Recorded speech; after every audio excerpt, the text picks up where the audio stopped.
Good afternoon. Hello. So I'll first start with an update on the situation on the ground in Afghanistan. First, as you've heard from my counterpart at the Pentagon this morning, 12 C-17s departed within the last 24 hours with more than 2,000 passengers who arrived at safe havens. Since August 14th, we've airlifted 7,000 total evacuees. I can also confirm there are 6,000 people at the airport right now who've been fully processed by our consular team and will soon board planes.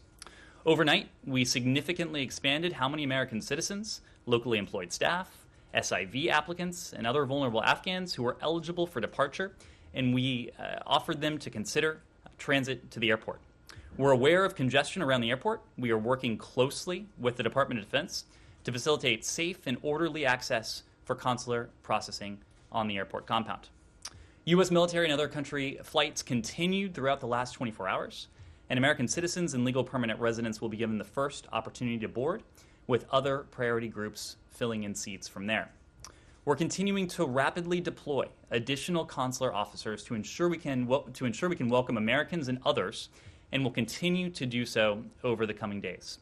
The department is sending consular staffing teams to Qatar and Kuwait to assist with the transit effort, and we're preparing teams to surge to other processing locations as well. Additional consular officers have also now landed in Kabul, and we will nearly double the number of consular officers on the ground by Friday. I can also announce that Ambassador Bass arrived in Kabul this morning to lead logistics coordination and consular efforts within the personnel who remain at the airport.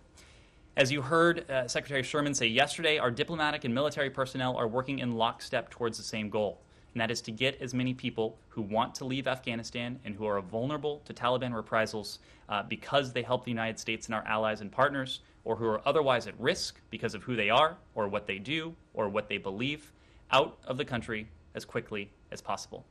Our diplomats around the world are tirelessly engaging with their counterparts to ensure transit and passage for Americans, vulnerable Afghans, and others. This is absolutely an all-hands-on-deck effort to ensure the safety of our personnel and citizens, rally our allies and partners, and organize the evacuation of thousands and thousands of individuals. Additionally, Secretary Blinken spoke today with the G7 foreign ministers, Canada, France, Germany, Italy, Japan, United Kingdom, and the High Representative of the European Union to discuss the situation in Afghanistan.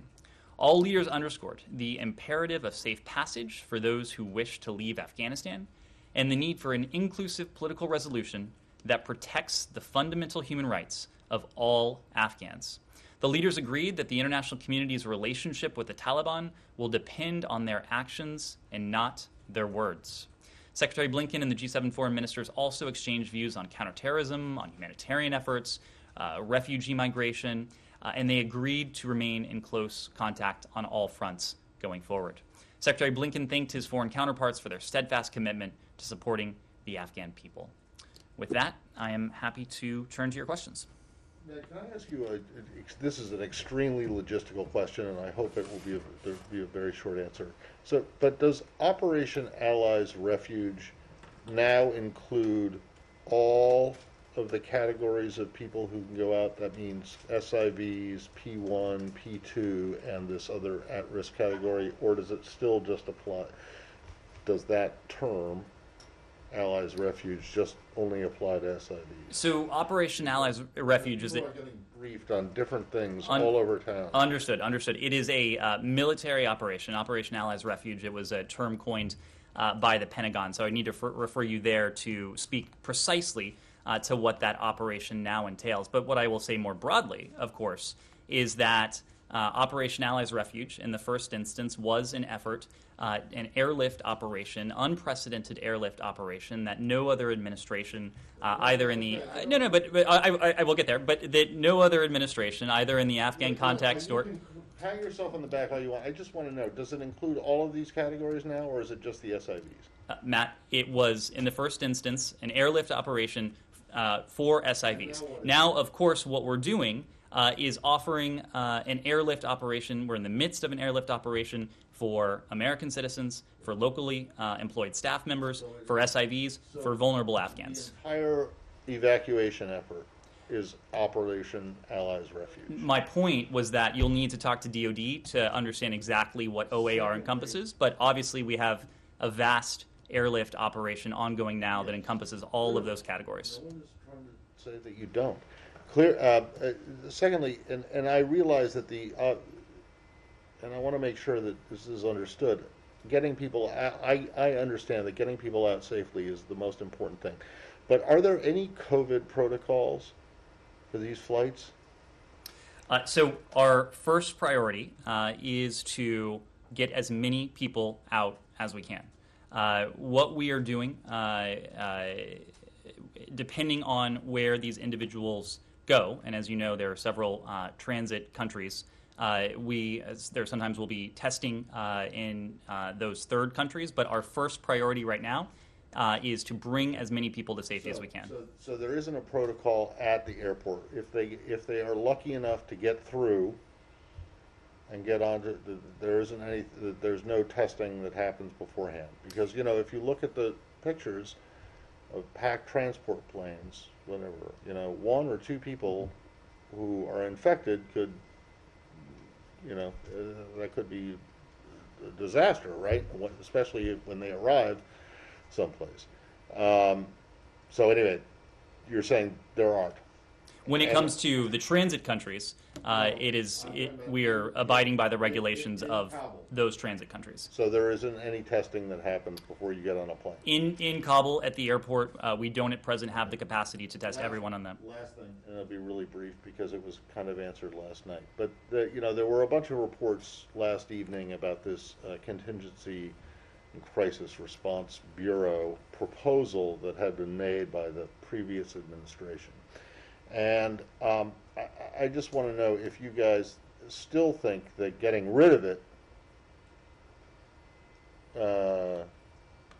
was the right thing to do. Was it a necessary element of the bureaucracy? Well, I just want to correct something you said. We didn't get rid of any bureau. The bureau was never created. The bureau was proposed by the previous administration in its final days. It was, importantly, when it was conceived, it was not proposed to introduce any new capabilities whatsoever. And that may have been the cause for concern on a bipartisan basis on Capitol Hill. As you know, there were holds on this idea on a bipartisan basis. Republicans and Democrats opposed this. And in fact, the memo that explained what this proposal was to do actually was explicit on saying that it would not bring any new capabilities on board. So when this administration came in, we studied the issue and we determined, just as lawmakers on a bipartisan basis had determined, that a new bureau, a whole new structure, was not the right way to go, that we could make improvements in other areas, and that's what we've continued to do. Kylie. Okay, just numbers here. How many Afghans, SIVs, P1, P2, however they're being, considered, have been evacuated since August 14th? I know we have the 7,000 number in total for people, but how many Afghans are in that group? Well, the 7,000 figure, at this point, I'm not in a position to break that down much further. As you know, it consists of American citizens, it consists of our locally employed staff who are Afghans. It consists of third country nationals, as we have worked very closely with our partners on the ground to help bring some of their nationals to safety, and vulnerable Afghans. So right now, I'm not in a position to break that down further. Can you break down 6,000? Do you not Break have down the 6,000? information? The same way that she's asking? The 6,000 that are waiting to board, what about them? How many of them are SIVs? So obviously they're at the airport right now. So this is really data in real time that I just don't have access to. What I can say is that overnight we notified all Americans who had expressed an interest in being relocated to consider traveling to the airport. We notified our locally employed staff, Afghans who worked at our embassy in Kabul. and we also notified a segment of the SIV population. So of the 6,000 that are at the airport now, that is the general makeup. So are you planning to give us a breakdown? Are you working on that, or is that I not expect something we you're will gonna have greater provide? fidelity in all of these numbers as this continues, yes. So second question, there are reports of problems with these Afghans who you've told to come to the airport, not being able to get into the airport because gates are closed. Is there anything that the State Department is doing to help them get into the airport at this time? So what I can say, and I'm seeing the same reports on Twitter that you are, and every report of someone unable for whatever reason to reach the airport is something we take very seriously. Our imperative is to relocate as many people as quickly as we can. And we've seen the reports of congestion. My understanding is that things are moving quite efficiently at this hour at the airport now. But every report we see of someone unable to reach the airport is of concern. We are doing everything we can mechanically, logistically, but then, of course, there's also the diplomatic element to this as well. We are making very clear together with our international partners, more than 100 countries have come together. The G7 mentioned this today as well, that safe passage should be guaranteed for all of those who wish to transit to the airport. That is something we have focused on. We have focused on it in the Doha Channel. We are focusing on it, and by we, I mean both state and the Department of Defense, which now has a channel with the Taliban on the ground in Afghanistan. And we have had what I would characterize as productive conversations about the need, the imperative of ensuring safe passage. Now, of course, we're seeing some of the same reports. When it comes to American citizens, we have a relatively large cadre of consular officers on the ground in Kabul right now. They are in regular and constant contact with American citizens. I can tell you that they have received, as of a couple hours ago, a small handful of reports from American citizens who weren't able to reach the airport for whatever reason. What we do know is that 6,000 people are now at the airport. 6,000 people have been able to make it, have made it through the processing, and as of a couple hours ago, we had received only a small handful of reports otherwise from American citizens. Humara. So then, just to follow up on that, and you say you're doing everything you can, but also yesterday, Defense Secretary Austin said the United States does not have the capacity to extend the operations into Kabul and help people get to the airport. Are you considering seeking help on this from any other country who may have better reach on the ground? Or are you just going to leave this to the people who are trying to get to the airport? Humira, what I would say is that no country has more capability inside of Afghanistan than the United States. And in fact, we are working... But this is one thing you can't do. And like Defense Secretary has said this, and it was a fair and square statement. So I'm asking, if United States does not have this capacity, are you asking other countries who may have better reach on the ground to do something about this, or is this going to be left to the hands of the citizens? My point is that you will be hard-pressed to find a country that has the capacity on the ground, if any such country exists, in a position to do that. We have been working very closely with our partners on the ground at HKIA. Many of them have come to us asking to have their people go out on our planes, for example. So the United States military is undertaking a gargantuan airlift operation right now. That itself is a major undertaking. You've heard from the Secretary, you've heard from the Chairman of the resources that are involved in that. At this point, we don't have the resources to go beyond the airport compound. No, just one final thing. How many more Americans left in Afghanistan? This was raised in Pentagon, and they referred them to the States. Well, we have been consistent in explaining that in every country, Americans register with the embassy. So it's a voluntary thing. Surely, but you understand this is a question that also defines the length of this It mission. It does. And the president has been very clear that we are going to do as much as we can for as long as we can, and our first priority is the safe repatriation of the American people. So what we did overnight was to send a message to all American citizens who had expressed an interest in repatriation. We have already repatriated many Americans. Just today, there are 6,000 more people, many of whom are American U.S. citizens at the airport compound, and I would expect in the coming days. Are those 6,000 people, you said they've been processed, are they clear to continue on once they land in Qatar, or did they have to be held in that facility? So these are different categories of individuals. Some will be American citizens, some will be Afghans, some will be third-party nationals. So it really depends on where they fall on that scale. And as far as the processing in Qatar, the DoD said today you've got 5 to 9. The capacity, the aspirational capacity is 5 to 9,000 a day. All those people are flying in. They're being held at the base. My understanding is processing there is very slow. It's triple-digit heat. They have MREs only. There are limited places to sleep. What is the status of getting those people processed and out the door, and where are they going? And if you can't say or you don't know, how is that possible at this point? Christina, ultimately, the final destination will depend on if you're a U.S. citizen, you're coming back to your home country. If you are a third country national, you're going back to your home country. If you're an Afghan national, we have heard generous offers.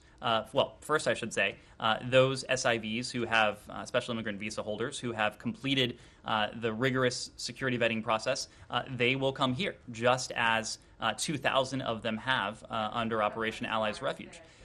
So when it comes to SIVs who are not at a particular stage, when it comes to vulnerable Afghans who aren't part of the SIV program, we have heard generous offers from countries around the world. Let me just give you an update on where we are. First, the U.S. embassies in Doha and Kuwait, they have been working with the military and their Qatari and Kuwaiti counterparts respectively to receive flights and to ensure the safe transit of passengers to onward destination. As I mentioned, we're sending additional consular officers to both Qatar and Kuwait to help with this processing. We're very grateful to both countries that they have offered their territory for this processing.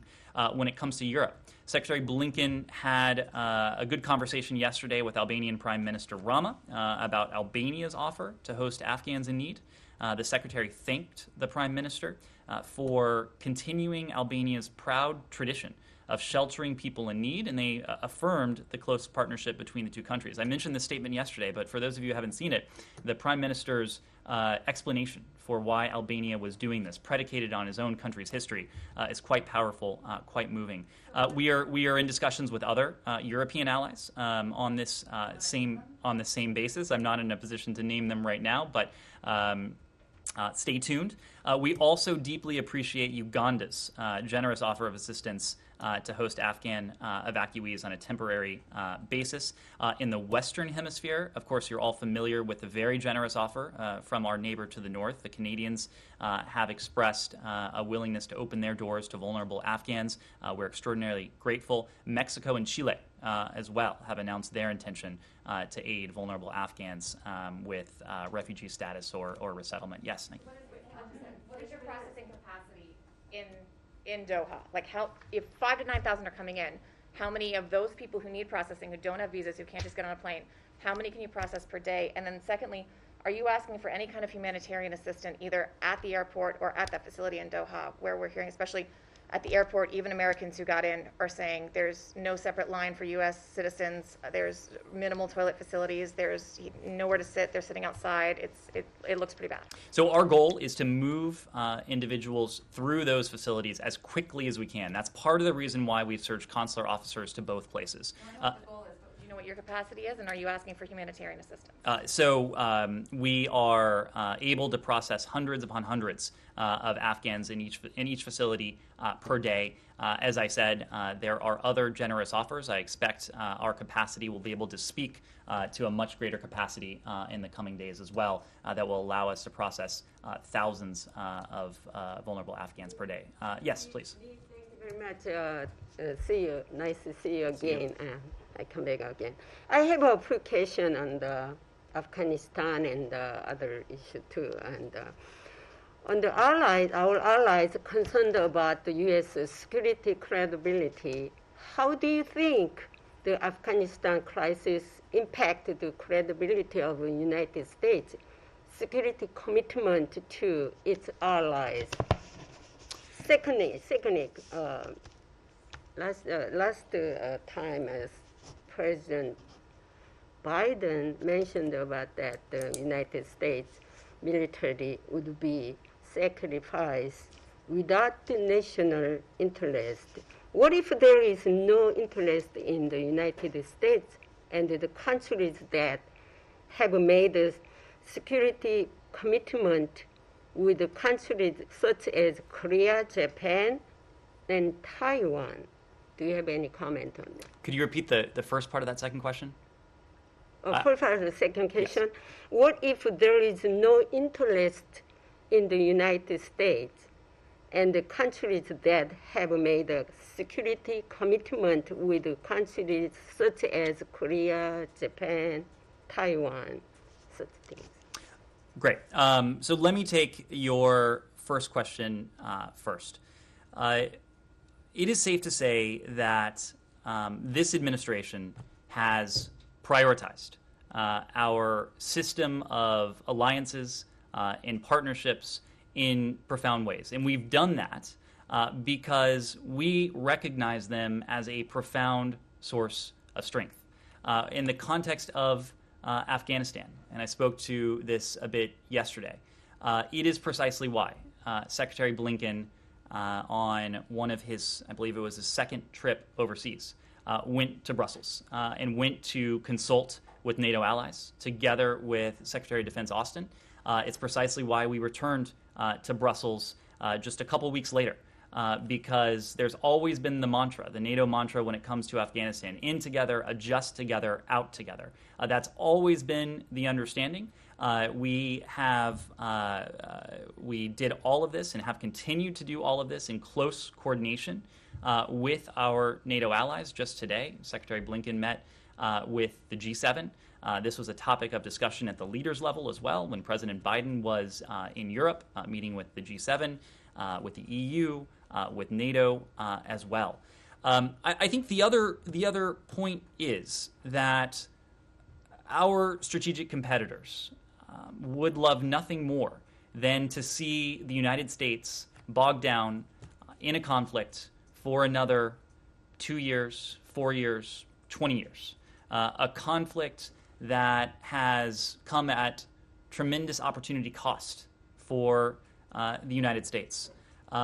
What we are doing is focusing on the threats and the opportunities that matter most to the American people, to our safety, to our security, to our prosperity. It's part of the reason why you've seen such a focus of this administration on those partners and alliances around the world, but also in the Indo-Pacific, and the commitment we have made to our system of alliances in that region. The first countries that Secretary Blinken visited were the Republic of Korea and Japan. We have invested deeply in ASEAN. Ambassador Sherman was in the region recently. We have met with ASEAN as a bloc, also individually with member states. So what I can tell you is that this administration values our alliances and partnerships for what they are, but also for what they represent. They represent a source of strength for us. As I said yesterday, they're a source of envy for our adversaries. We recognize that. It's precisely why we've invested such in them. National Security Advisor Sullivan, he took my questions that Tuesday, what he said at the court. The president, as he said that repeatedly, has no intention of drawing down our forces from South Korea or from Europe, and where we have sustained troops presences for a very long time, not in the middle of a civil war, but deal with the potential of an external enemy and to protect our allies against that external enemy. So it is fundamentally different kind of situation from one and we are presented within Afghanistan. So do you think the Korean War is a civil war or an invasion by an external enemy, just like North Korea? What the United States thought this Korean War is? Well, we've been very clear about what matters most to us when it comes to the Korean Peninsula. In fact, we did an entire policy review. And the outcome of that review, as we've said before, was that our focus will continue to be on the denuclearization of the Korean Peninsula. The denuclearization which will work to advance our national security interests, but also the interests of Japan and the Republic of Korea. We have stood together with our allies, not only in the context of North Korea's, the DPRK's nuclear capabilities, but also its ballistic missile capabilities, which, of course, are a profound menace to both Japan and the ROK.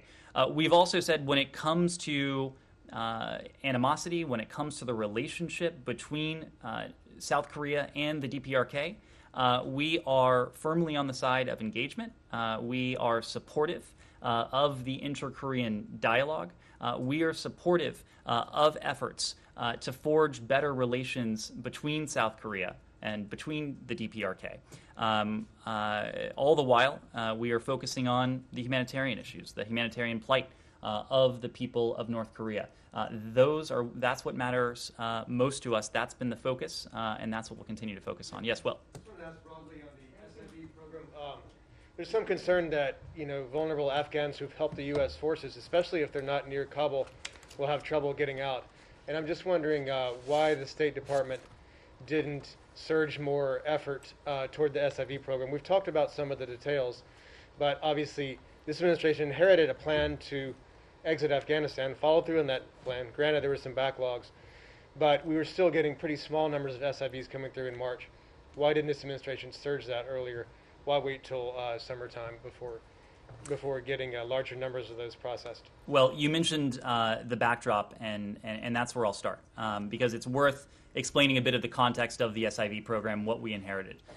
So before January 20th of this year, this would be June of 2020, there was actually an Inspector General report into the state of the SIV program over successive administrations. This was a program that began in 2008, as I recall. What the Inspector General identified was chronic shortages in staffing, a lack of a coordinating official, and a bureaucratic 14-step process that was enshrined in statute. So that's what we inherited. By the time this administration took office on January 20th, there had not been a single SIV interview in months. In fact, the last interview was on March 20th of 2020. And that, of course, was due to the COVID protocols. Within 2 weeks of this administration taking office, SIV interviews in Kabul had resumed. They were reestablished on February 2nd. On February 4th, just to demonstrate the commitment and to signal the commitment and to jumpstart this effort, President Biden issued an executive order. And he directed the Department of State to undertake a review of the program. We did so. That review allowed us to identify and to take remedial action on process improvements. And we found ways we could direct additional resources to the SIV program. And I'll give you a couple examples of that. On April 1st, additional SIV adjudicators were dispatched to Kabul. And the embassy significantly raised its goal of how many interviews it could conduct per week. Later that month, of course, the embassy did go on ordered departure as the security environment and the broader environment began to change. So, as you know, it goes without saying, we brought people back to the United States, but we actually surged at that time additional consular officers, because even as we were reducing the overall footprint of our embassy, we wanted to ensure we were doing everything we can to actually augment the capabilities for our SIV processing at that time. By the end of May, given these steps, we had shaved more than a year off the average processing time for the SIV program. Other challenges arose. As you recall, the embassy in Kabul was struck by a fairly profound outbreak of COVID-19. Even despite the COVID-19 outbreak at the embassy was able to issue more than 1,000 visas during the time of the outbreak. That was roughly mid-June to early July. On July 14th, we announced something, as I said before, that something no administration had done before, an actual airlift operation. The SIV program was designed to give visas for these Afghans who had stood by us, but it was never contemplated. It's going to be a success in the end. And if not, why didn't you stay longer in Afghanistan to get these people out? So, is it going to be a success? How many people are going to come out in the end? So, Will, it is our intention to bring to the United States as many SIV applicants as we possibly can. And we put in process the steps that actually enabled us to process at a much greater clip. We went from... I'm still not clear on what point they need to be in the SIV process to either get through the gate or get on the plane. I am happy to tell you that. Let me just give you one data point. With the augmentation of consular staff in the embassy in Kabul, and also back here in the Washington, D.C. area, the number of visas we were able to issue went from 100 in March to 813 this month. 813 visas per week. That just shows you the commitment we have. Now, Christina, to your question, when it comes to SIVs and who precisely we're relocating at this time, we have sent messages to those who have completed a certain stage of the security vetting procedure. What is that stage is what I'm asking. Do they have to have consular approval? Or who have completed the vetting procedures. Consul General. Who have completed the vetting procedures, that they should consider coming to the airport, and we'd be in a position to relocate them. So actually, something on that. Pentagon, your counterpart in Pentagon today, there's the number 5,000 to 9,000.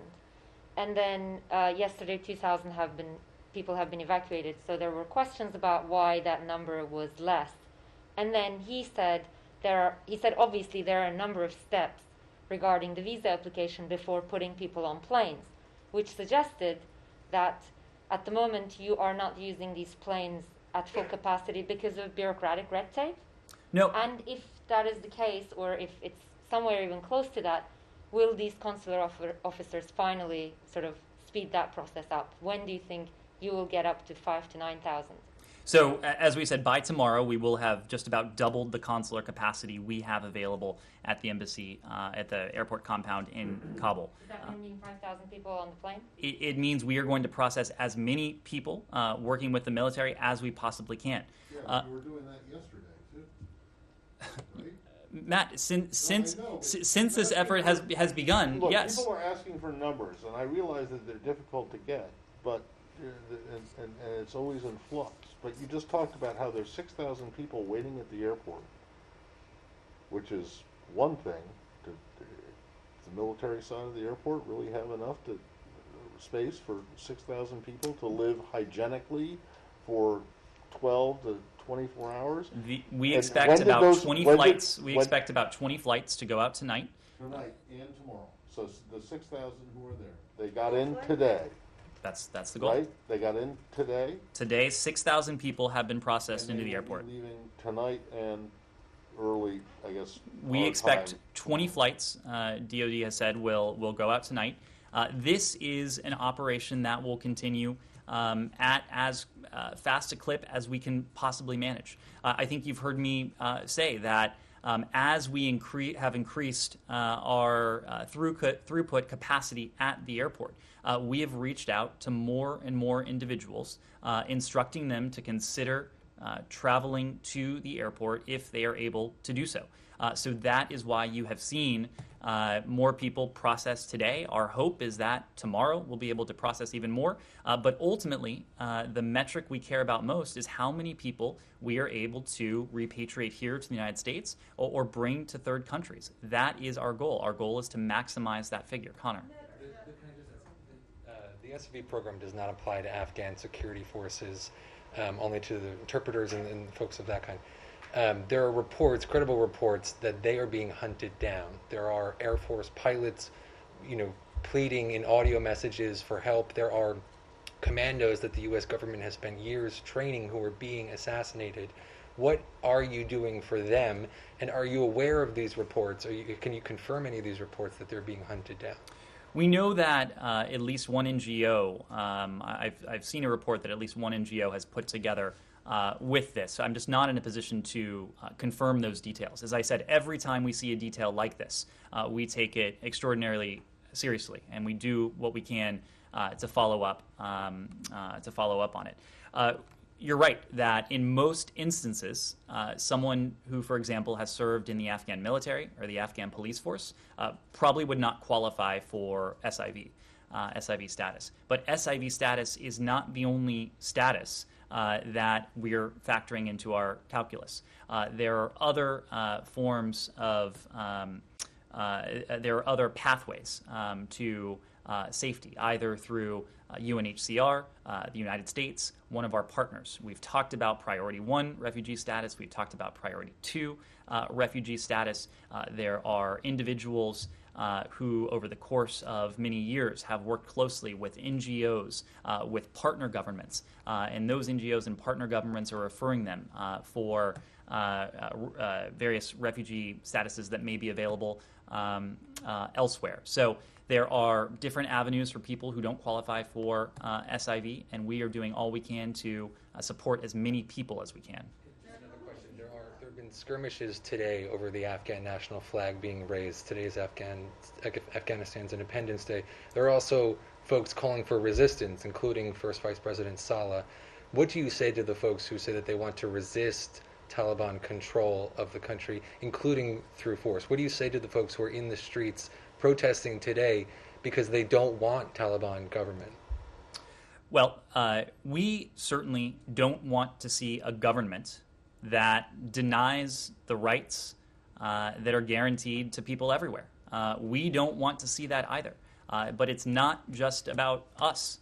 In addition to the other elements that the G7 discussed today, one of the key points of discussion was about the expectations of this forum for any future Afghan government. We have seen consensus within the G7.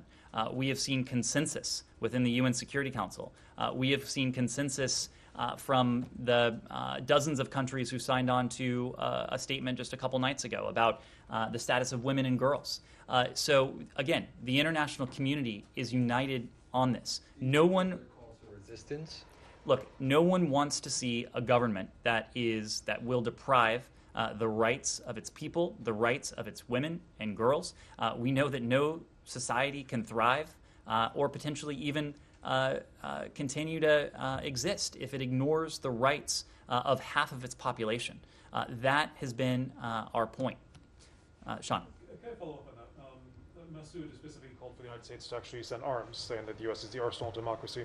Does the United States have any contact with him in Panjshir? Does the United States have any interest in sending in a military relationship with him? We have, without speaking to this individual specifically, we have been in contact with stakeholders who are engaged in the intra-Afghan negotiations. As you know, the Afghans, that is to say representatives of the Islamic Republic, representatives of the Taliban, continue to hold discussions, continue to discuss a political settlement.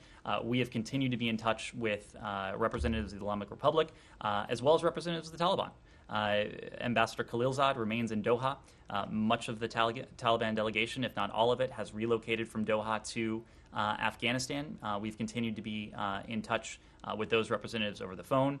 We've been in touch directly on the ground with them as well as with the Islamic Republic representatives.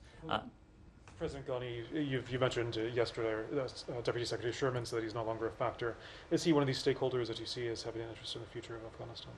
My understanding is that we have not had any contact with President Ghani since he fled the country. Can I just ask one more? You had a read a couple days ago of the Secretary's talks with Foreign Minister Qureshi.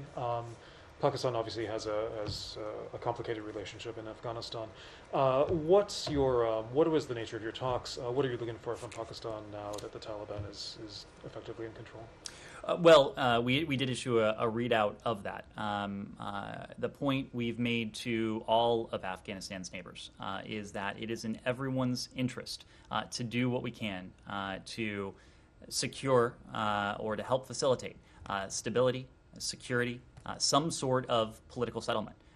Countries on the countries that border Afghanistan also face a particular challenge when it comes to refugees, and we have continued to encourage countries in the region to be welcoming of the most vulnerable, those who are seeking a better life. Whether it is Pakistan, whether it is the PRC, whether it is other countries in the region that have a stake in Afghanistan, we have continued to have constructive conversations with all of them on this. I think the fact of the matter is here that when it comes to the PRC, obviously our interests are rarely aligned, but we have had what we would call constructive, good conversations about how the situation going forward. We'll continue to discuss not only with our closest allies and partners, but partners in the region about what together we can do to support the humanitarian needs of the people of Afghanistan. One question about capacity. I know we're dwelling on this, but I think it's important. So does the State Department believe that the surge that you guys are putting forth in consular affairs officers to the airport will be sufficient to boost the processing so that you guys are able to reach the Pentagon's capacity of getting out 5,000 to 9,000 people, or are you still looking for more people to actually get to that capacity? So by the time we will have doubled our consular capacity, it is our current belief that we will have the capacity that we need to process as many individuals as we can to fill the flights. But we're always going to be evaluating what we could be doing differently, what we could be doing more effectively. If it turns out that we need additional consular capacity in Kabul, we won't hesitate to do that. But right now, we are confident that we have, and with the additional reinforcements, we'll have what we need. And why haven't we heard from the Secretary of State this week? The Secretary of State this week, you heard from him on Sunday. You have heard and seen that he has been working the phones with his counterparts. He has been at the White House the past few days now. He was just there this morning. He's been meeting regularly with the president. He's been regularly meeting with the broader national security team. He has been deeply engaged on this, and I expect you'll have an opportunity to hear from him again soon. Connor. You said repeatedly that the talks with the Taliban on the ground have been constructive in allowing people, access to the airport. But this is day 4, day 5 now of people having trouble, including U.S. citizens, U.S. lawful permanent residents. How can you say that it's been constructive if you're still having problems, if people are still facing violence when they're trying to make their way to the airport? Connor, every single report of someone being blocked from access to the airport, it's a cause for concern. When it comes elevate or escalate here are the data points I can give you. We see, I'm sure, the same reports you're seeing on Twitter. When it comes to American citizens, we have had, as of earlier today, only a handful of reports. Our consular staff on the ground has had only a handful of reports from American citizens who have been unable to reach the airport for whatever reason. We are continuing to do all we can with the international community, directly with our engagement with the Taliban, to facilitate access and safe passage to the airport.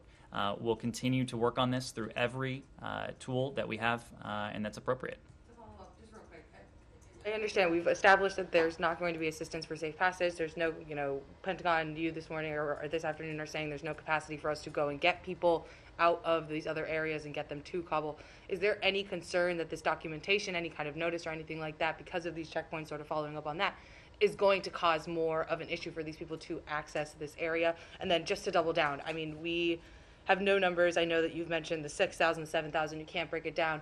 You have said specifically that you have notified all Americans that are trying to get out of state. Is there any rough idea of a number, any characterization that you can give? Clearly, they have given you this information. Clearly, they are trying to get out. Is there any idea of how many Americans are still trying to get out of Afghanistan? We have been in contact with the Americans who have requested to be repatriated. We're just not in a position to give a number right now. We're more broadly not in a position to offer an aggregate figure because we are putting forward offers to individuals who may be interested in relocating. In some cases, they may opt not to come to the airport. They may opt not to be relocated for whatever reason. When you guys pulled people out of different countries during COVID, Christina, you would give us a country we're by country talking about a breakdown. very different universe here. We're talking about American citizens. We're talking about third country nationals. We're talking about Afghan nationals. We're talking about American citizens. We're asking about American citizens. Specifically You know how many Americans have contacted you and asked to get out. Why can't you tell us? Kind of list, right? I mean, you have this contact, and if you're making these deals to people who have not specifically reached out to you to say, "Hey, we're trying to get out of here," is that going to make this a longer process? Going back to her question, is this going to extend this mission further and further past that August 31st deadline? The president has spoken to this. You've heard from the Pentagon this morning as well. We are going to do as much as we can for as long as we can. We're going to bring home all the Americans who wish to come home, but just can't put a firm number on it for you right now. But we have that commitment to the American people. Just ask again that. I mean, the president also said, bring all the Americans back. What about SIVs after, if it happens to go beyond August 31st? Is the United States willing to consider extending it, not for American citizens, but for SIVs? Again, it's not a hypothetical I want to entertain right now. We have a number of days until August 31st. We are going to do as much as we can for as long as we can. Our goal in all of this is to relocate as many people to safety as we possibly can. At the same time, there's also the imperative that we not expose our diplomats, our service members, other Americans to undue risk. And so we are always going to be keeping an eye on the security environment, the threat situation, weighing all of these things. But what I can tell you resolutely is that we're going to do as much as we can, for as long as we can, for as many people as we can. Yes, in the back. I want to follow up on U.S. credibility overseas. Because of events in Afghanistan, some of your allies have been questioning whether Washington will actually come to their defense in the event of a crisis. And apparently, Chinese state media have been using this to sow doubt in the minds of Taiwanese people. I know both you and National Security Advisor Jack Sullivan have reiterated your commitment to allies, including Taiwan. But my question is the U.S. prepared to go the extra mile and offer greater clarity on your commitment to Taiwan, that is, getting rid of the decades-long strategic ambiguity policy? And relating to that, if I may, would you consider sending a senior official to visit Taipei soon just to, offer some sort of assurances to Taiwanese people? Thank you. Well, we will continue to support a peaceful resolution of cross-strait relations consistent with the wishes and best interests of the Taiwan people. We urge Beijing, as we have before, to cease its military, diplomatic, economic pressure against Taiwan and instead to engage in meaningful dialogue. We do have an abiding interest in peace and security across the Taiwan Strait. We consider this central to the security and stability of the broader region, of the broader Indo-Pacific. Events elsewhere in the world, whether that's in Afghanistan or any other region, are not going to change that. When it comes to our engagement with the people on Taiwan, we've spoken to this before. We believe in deepening those connections consistent with our One China policy, with the Taiwan Relations Act, with the 6 assurances, and the 3 communiques. That remains our policy. And you have seen within the past couple months, we issued revised contact guidance that allows us to deepen those relationships between the American people and the people on Taiwan, and that is what we will continue to do. Thank you all very much. Thank you.